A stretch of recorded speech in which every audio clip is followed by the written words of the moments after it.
नमस्कार दोस्तों, ACC preparation के यूट्यूब चैनल में आप सभी का स्वागत है। दोस्तों, हम लोग सीटेट दिसंबर 2022 के लिए ईवीएस अर्थात पर्यावरण की क्लास 4 की एनसीईआरटी बुक को हम लोग कवर कर रहे थे।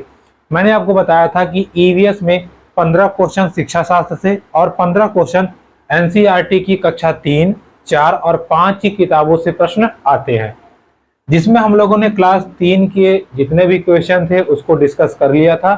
आज की जो क्लास है हमारी क्लास 4 की ईवीएस की जो बुक है उससे रिलेटेड टॉपिक पे है। तो चलिए देरी ना करते हुए हम लोग शुरुआत करते हैं। देखिए, पिछली वीडियो में मैंने आपको बताया था कर्णम मल्लेश्वरी के बारे में। वो क्या है? एक वेटलिफ्टर है, 130 केजी का भार उठाती हैं। 12 वर्ष की आयु से उन्होंने भार उठाना शुरू कर दिया था और उनके पिताजी क्या थे? हवलदार थे। ठीक है। और उनकी 4 बहनें थी। कितनी बहनें? 4 बहनें। ठीक है, उनकी 4 बहन थी। ये भी वेटलिफ्टिंग का काम करती हैं। ठीक है, हालांकि बुक में नाम नहीं दिया है तो इसलिए हमें नाम जानना इंपॉर्टेंट नहीं है, बस इतना जानते रहिए उनकी 4 बहनें थी। फिर मैंने आपको बताया था कि इसके बाद में मैंने आपको बताया था ज्वाला, लीला और हीरा, 3 वीमेंस के बारे में मैंने आपको बताया था। ज्वाला, हीरा और लीला, ये तीनों क्या करती हैं? कबड्डी खेलती हैं। ठीक है, कबड्डी। और ये कहाँ की है? मुंबई की। ठीक है, कबड्डी खेलती है, कहाँ की है? मुंबई की। अच्छा, ये तो हो गई पिछली क्लास की बात। देखिए, जैसे कबड्डी है, अलग अलग जगहों पे इसको अलग अलग नाम करते हैं। जैसे गांव में कबड्डी को ही किसी और रूप में, मतलब कोई शब्द और बोलेंगे, बट होता कबड्डी ही है। जैसे कबड्डी का एक और नाम है हुतुतु। ठीक है, क्या नाम है? हुतुतु। तो आपको एग्जाम में पूछ सकता है कि हुतुतु क्या है? तो ये कबड्डी का ही एक और नाम है। ठीक है, कबड्डी क्या है? कबड्डी का दूसरा नाम क्या है? हुतुतु। क्लियर है? चलिए, तो ये थोड़ी सी समरी हो गई या चर्चा हो गई पिछले क्लास की। अब हम लोग शुरुआत करते हैं आज की क्लास की। देखिए, लिंकअप करके हम लोग जैसे पिछली क्लास खत्म होती है अगली क्लास को वहीं से जोड़ के पढ़ना शुरू करेंगे। ध्यान समझिएगा चीजों को। देखिए, अब क्या हुआ, जब भाई कर्णम मल्लेश्वरी जी जीत के आई मेडल, भाई देश का नाम उन्होंने रोशन किया, तो अगर वो जीत के आई हैं तो भाई उनका स्वागत किया जाएगा। स्वागत के लिए क्या होगा? माला पहनाया जाएगा। माला किसका पहनाया जाएगा? फूलों का। ठीक है, फूलों का। अब देखिए, कोई एक लोग तो माला लाएंगे नहीं, बहुत सारे लोग लाएंगे माला, छोटे बड़े बूढ़े। तो इसके लिए हमें क्या करना पड़ेगा? अब भाई मान लीजिए एक माला हो तो ठीक है, पूरा माला ही चाहिए, मालों का बाजार, तो कहाँ मिलेगा ये? अर्थात इतने सारे फूल कहाँ मिलेंगे? ऐसी जगह पे जहां बहुत सारे फूल हो, तो फूलों की घाटी। फूलों की घाटी से बहुत सारा फूल हमें मिल जाएगा। ठीक है, फूलों की घाटी। अब ये फूलों की घाटी है कहां पे? तो फूलों की घाटी आपकी है उत्तराखंड राज्य में। देखिए, उत्तराखंड राज्य को फूलों की घाटी कहा जाता है, अर्थात यहाँ पर विभिन्न प्रकार के फूल देखने को मिलते हैं, इसलिए उत्तराखंड को क्या कहा जाता है? फूलों की घाटी। क्लियर है? नहीं भूलेगा। चलिए देखिए, अच्छा, फूलों की घाटी आ गई, फूलों की घाटी आ गई, उनका स्वागत वगत हो गया, सब कुछ हो गया। अच्छा, अब जैसे आप मान लीजिए भगवान जी को फूल चढ़ा दिए, उसके अंदर जब फूल थोड़ा मुरझाने लगता है, अब क्या करेंगे आप? उतार के कहते हैं मत फेंको, फेंको मत, भगवान जी को पाप लगेगा। मतलब भगवान जी का फूल फेंको मत, नहीं तो आपको पाप लगेगा, इसको छत पे फेंक दो। तो अब जब इतना सारा फूल इनको चढ़ गया, किसको? कर्णम मल्लेश्वरी जी को माला पहना दिया गया। अब देखिए, ये एक स्टोरी है, एक काल्पनिक स्टोरी है, बट इसी से जोड़ के आपको क्वेश्चन मैं बता रहा हूं। ठीक है, इसके लिए आप ये मत सोचिएगा कि ऐसा हुआ ही था, ऐसा नहीं है। सिर्फ और सिर्फ स्टोरी के माध्यम से आपको नॉलेज, फिर ज्ञान आपको कंठस्थ कराने के लिए ऐसा करना पड़ रहा है। ठीक है, तो चलिए देखते हैं। देखिए, अब क्या हुआ, जब इनका माल्यार्पण हो गया, सारे फूल जब कुछ मुरझा गए, तो हुआ यार फूलों को अब क्या किया जाए? तो कहे ऐसा करते हैं ना, चलो डिजाइन बना देते हैं। ठीक है, तो क्या हुआ, देखिए, इन्होंने ले लिया क्या? पिसे हुए चावल। क्या ले लिए? पिसे हुए चावल। इसमें मिला दिया गया क्या? रंग, प्लस क्या ले लिए? फूल, प्लस नील, यानी कि पिसे हुए चावल, फूलों के रंग, नील, इन सब को लेके फेंट करके मिला करके उसका चित्र बना दिए, बढ़िया बढ़िया चित्र, खरगोश, बंदर, आदमी, गाजर, मूली, अर्थात पेड़ पौधों का चित्र, जानवरों का चित्र, और किसका चित्र, इंसानों का चित्र। बनाएंगे कहाँ, इंसानों का चित्र छोटी कॉपी में थोड़ी बनेगा, तो बनाएंगे दीवारों पर, है ना। तो दीवारों बनाएंगे, अर्थात पिसे हुए चावल, फूल, फल, पेड़, नील, और आप कह लीजिए कि इन सब के या इन सब को मिला करके, साथ ही साथ हल्दी, क्या हल्दी, इन सब को मिला करके एक घोल बना करके जो पेंटिंग बनाई जाती है या जो चित्रकारी की जाती है, उसका क्या नाम है, उसका नाम है मधुबनी। क्या नाम है, मधुबनी। और ये चित्रकारी बिहार में बहुत ही फेमस है। कहां पर, बिहार में। क्लियर रहेगा, याद रहेगा। देखिए इस टॉपिक से हमने इसको भी निकाल दिया, पिसा हुआ चावल में रंग मिला करके हल्दी, नील, और यहां तक कि फूलों के रंग को मिला करके हमने क्या बना दिया, मधुबनी चित्रकारी, या एक चित्र बनाया जिसको क्या कहते हैं, मधुबनी चित्रकारी, जो बिहार की बहुत ही फेमस चित्रकारी है। ये एग्जाम में आपको एक दो बार नहीं कई बार पूछा गया है, इसको आप ध्यान रखे रहेगा। ठीक है, क्लियर है। मधुबनी चित्रकारी कहाँ है, बिहार में। कैसे बनती है वो मैंने आपको बता दिया। इसमें चित्र हो गया, जानवरों के बनाए जाते हैं, इंसानों के बनाए जाते हैं, ऐसे ही तमाम प्रकार के चित्र बनाए जाते हैं। अच्छा चलो, फूल का भाई एक यूज तो हो गया। अच्छा अब कुछ फूल थे जो और बचे रह गए, अब क्या करें। तो एक अम्मा थी, अम्मा ने कहा ऐसा करते हैं, चलो इसका कुछ और बनाते हैं। अम्मा ने सुना, ओह सो ब्यूटीफुल, बहुत अच्छी सुगंध है इसकी।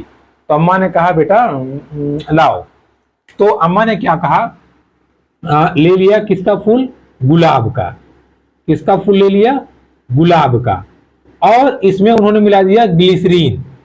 देखिए ग्लिसरीन एक केमिकल है, इसको इन्होंने मिला दिया, इन दोनों को बराबर मात्रा में, बराबर मात्रा में मिला दिया। तो क्या बन गया, इत्र बन गया। इत्र मतलब सेंट बन गया।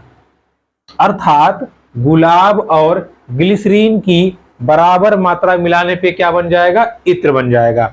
गुलाब और ग्लिसरीन की बराबर मात्रा मिलाने पे क्या बन जाएगा, इत्र बन जाएगा। अच्छा थोड़ा सा उन्होंने कहा वैरायटी चेंज कर देते हैं।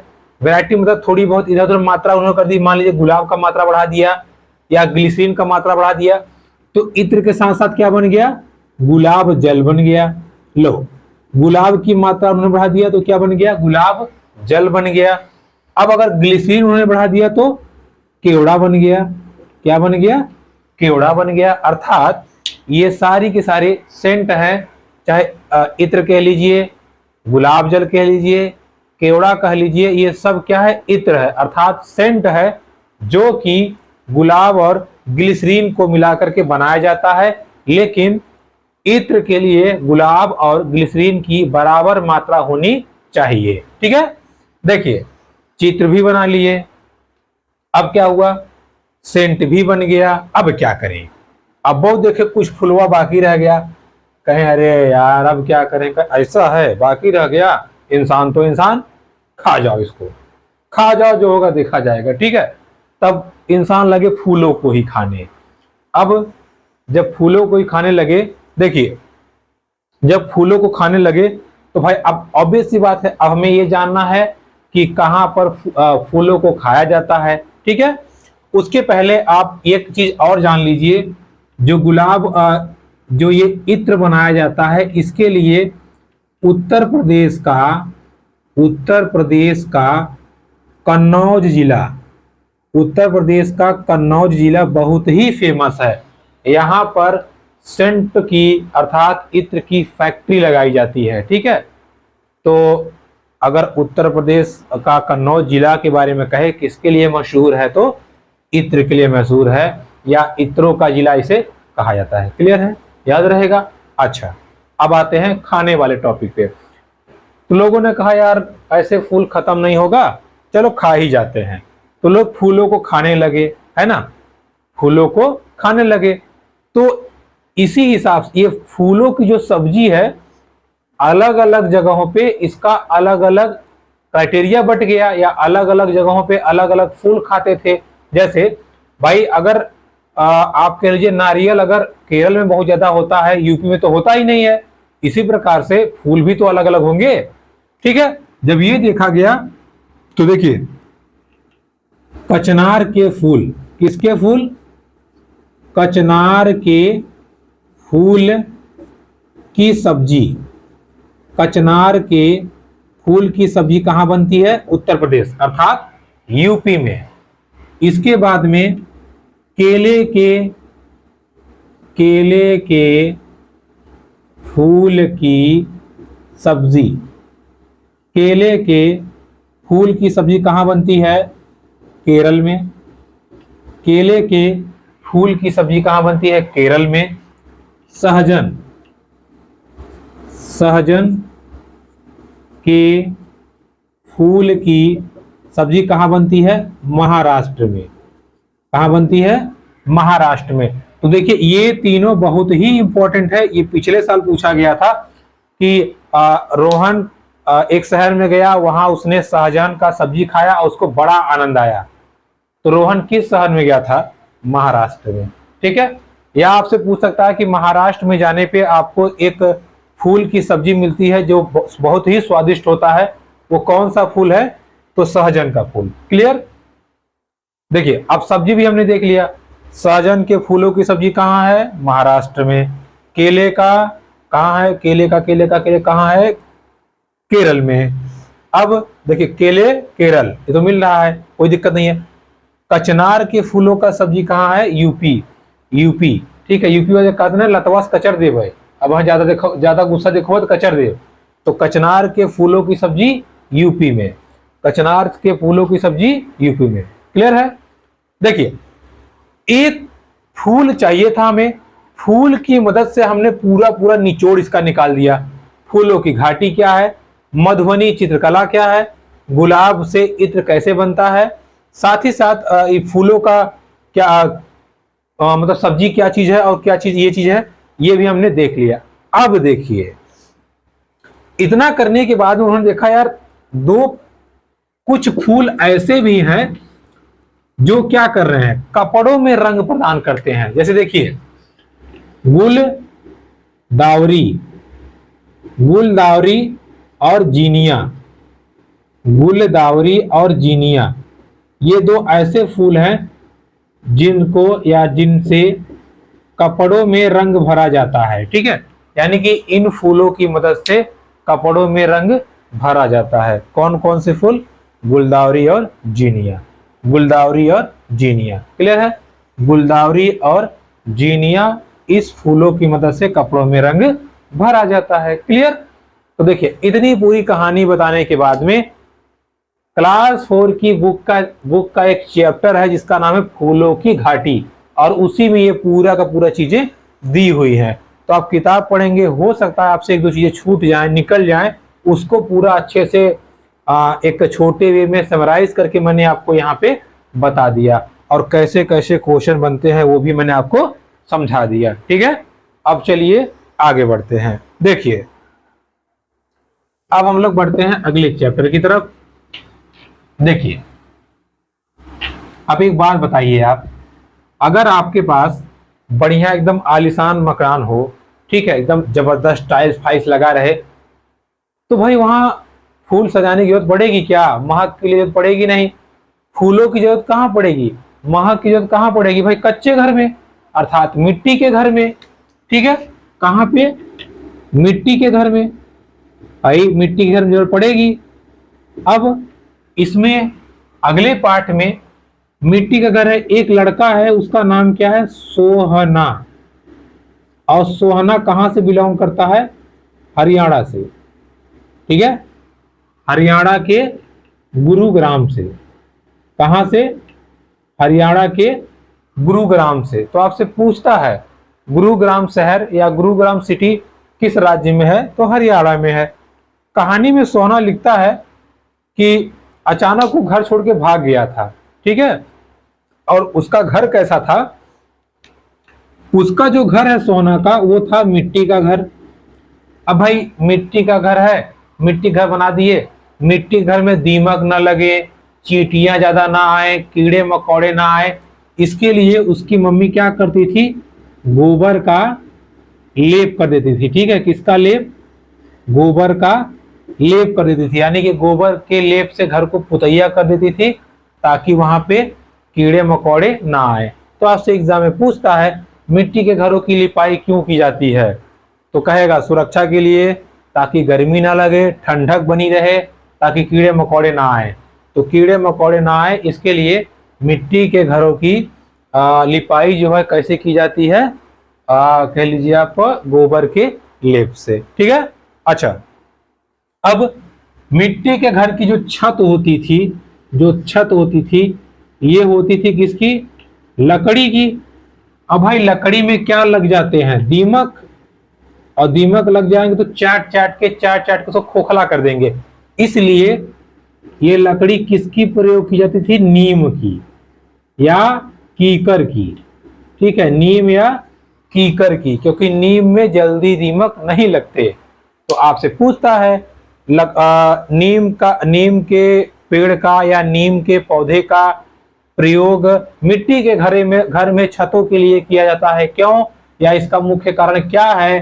तो इसका मुख्य कारण यही है, इसमें दीमक या कीड़े नहीं लगते, जिससे ये लकड़ी बहुत समय तक चलती रहती है। क्लियर है, बहुत समय तक क्या होता है, चलती रहती है। ठीक है, यहां तक क्लियर रहेगा। अच्छा अब देखिए इसके बाद में अब क्या होगा भाई, आप घर तो बना लिए आप, देखिए इन सारे क्वेश्चंस को आप आराम से अच्छे से वीडियोस को देखने के बाद में जैसे हम कहानी बता रहे हैं वैसे कहानी के माध्यम से जोड़ लीजिएगा, सारा का सारा क्लियर हो जाएगा और आपसे कभी नहीं भूलेगा। अगर आप स्टेप स्टेप याद करेंगे ना कि आज ये चैप्टर, परसों ये चैप्टर, नरसों ये चैप्टर, तो आपसे मिक्स हो जाएगा, खिचड़ी हो जाएगी। इसलिए आप जैसे देखिए फूलों से हमने उठाया, घर पे पहुंच गए हैं। अच्छा एक बात बताइए, जब आप घर बना लिए तो भाई पापी पेट के लिए कुछ ना कुछ तो करना पड़ेगा, कि आप पैसा खा जाएंगे, पैसा तो खाएंगे नहीं, तो क्या करेंगे आप, इसका मतलब ये कहीं काम करेंगे या खेती करेंगे। तो अब हमें चलना है खेती पर। देखिए खेती, देखिए बेलवनिका ये गांव है जहां की ये कहानी है, और ये गांव कहां का है, कर्नाटक का। ठीक है, देखिए हम हालांकि टॉपिक तो हम रिलेट कर देंगे कहानी के माध्यम से, लेकिन जो जगह है, स्पेशल जगह जहां की ये कहानी है, वो तो आपको याद करना पड़ेगा। कहानी क्या नाम है, वेलवनिका गांव है, ये गांव है। ठीक है, कहानी नहीं है।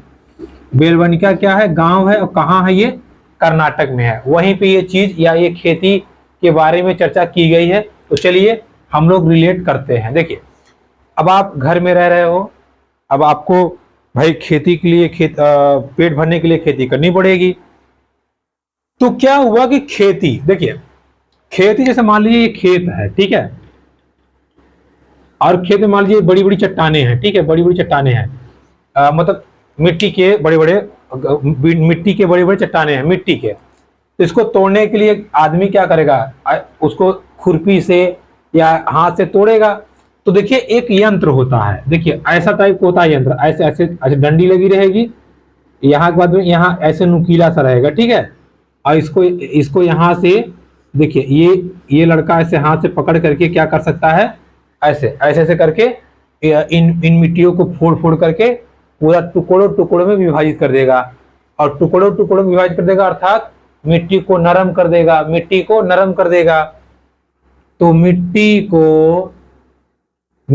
को नरम करने वाले यंत्र को क्या कहते हैं, खूंटी कहते हैं। क्या कहते हैं, खूंटी। देखिए यही तो है भाई, ऐसे ऐसे निकला हुआ नोकीला, देखिए ऐसे डंडा रहता है और ऐसे नुकीला सा रहता है।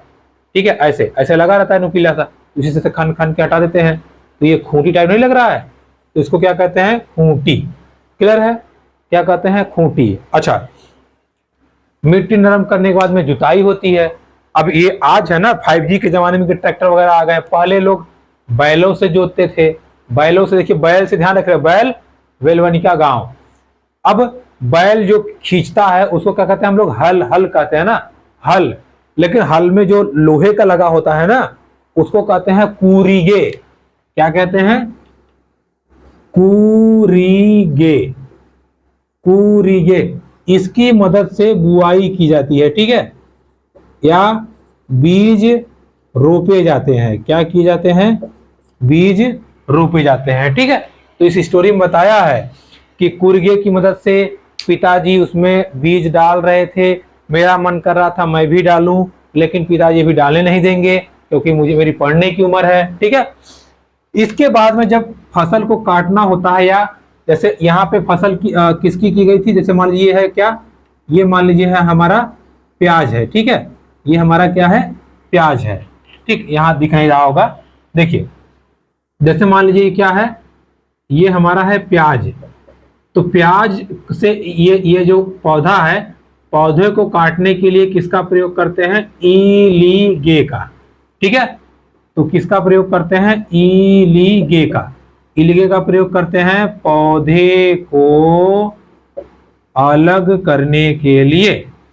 पौधे को प्याज से अलग करने के लिए किसका प्रयोग करते हैं? इलीगे का।